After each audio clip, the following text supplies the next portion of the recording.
और समान अधिकारों की लड़ाई के लिए जाने जाते हैं। इतने छोटे से कालखंड में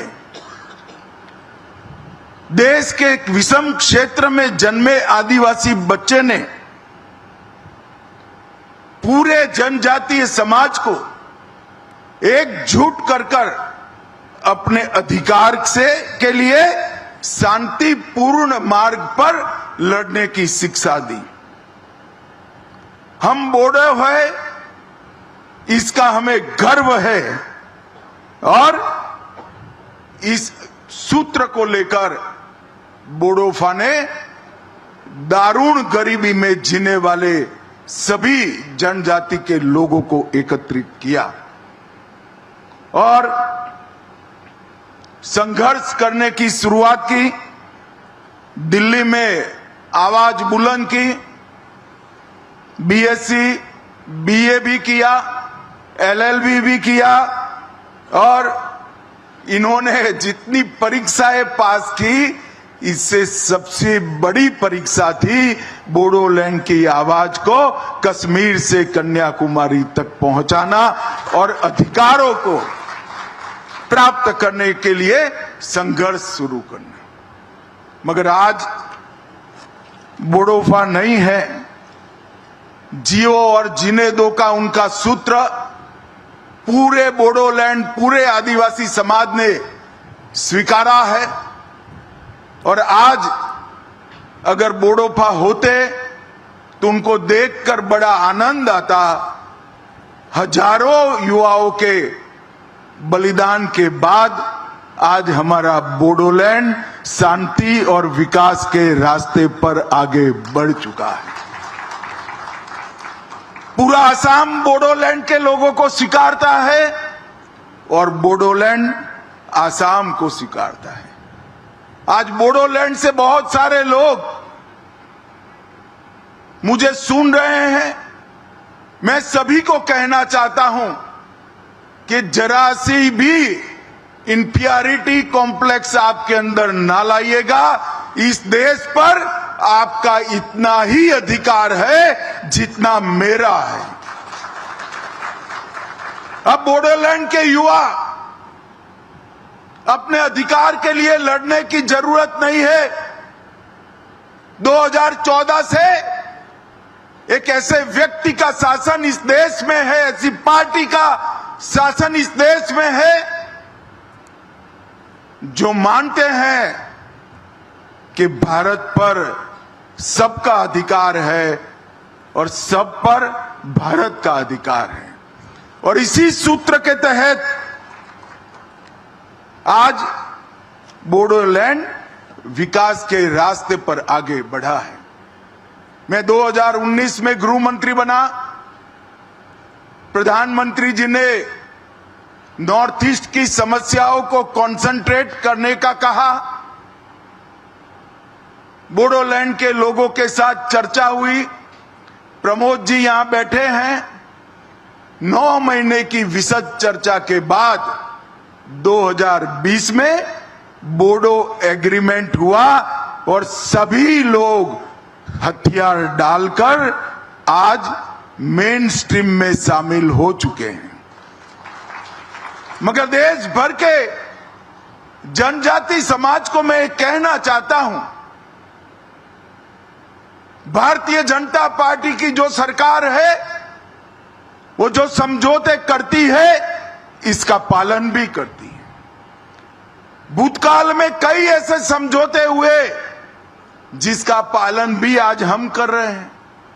उन्होंने नहीं किया अपने समय में, मगर मैं बोडो वासियों को बताना चाहता हूं, बोडोलैंड वासियों को बताना चाहता हूं कि आपसे जो समझौता हुआ उसके 96% मुद्दे हमने क्लियर कर दिए हैं। और हेमंत जी यहां बैठे हैं। हेमंत जी आज निर्णय कर जाइए कि असम में चुनाव के पहले 100% मुद्दों को हम क्लियर कर देंगे। ये नरेंद्र मोदी सरकार का, ये भारतीय जनता पार्टी की सरकार का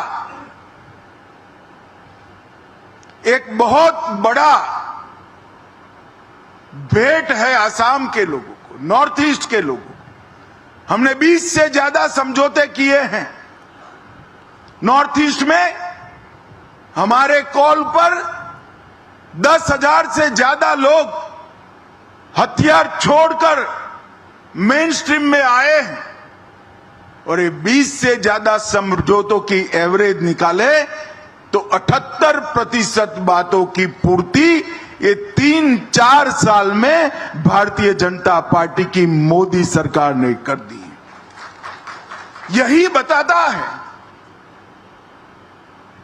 कि हम जो कहते हैं वो करते हैं। और आज पूरा असम शांति के रास्ते पर आगे बढ़ चुका है। और मैं बोडोलैंड की एक विराट रैली में, लाखों लोग थे, बहुत बड़ी रैली हुई थी। वो रैली में कहकर आया था कि हम मई एंड के पहले बोडोपा की प्रतिमा भी लगाएंगे और उनके नाम पर रास्ते का नामाभिधान भी करेंगे। और आज 1 मई को उनकी पुण्यतिथि के दिन, अभी मई समाप्त भी नहीं हुआ है और ये वादा हमारा आज पूरा हो चुका है।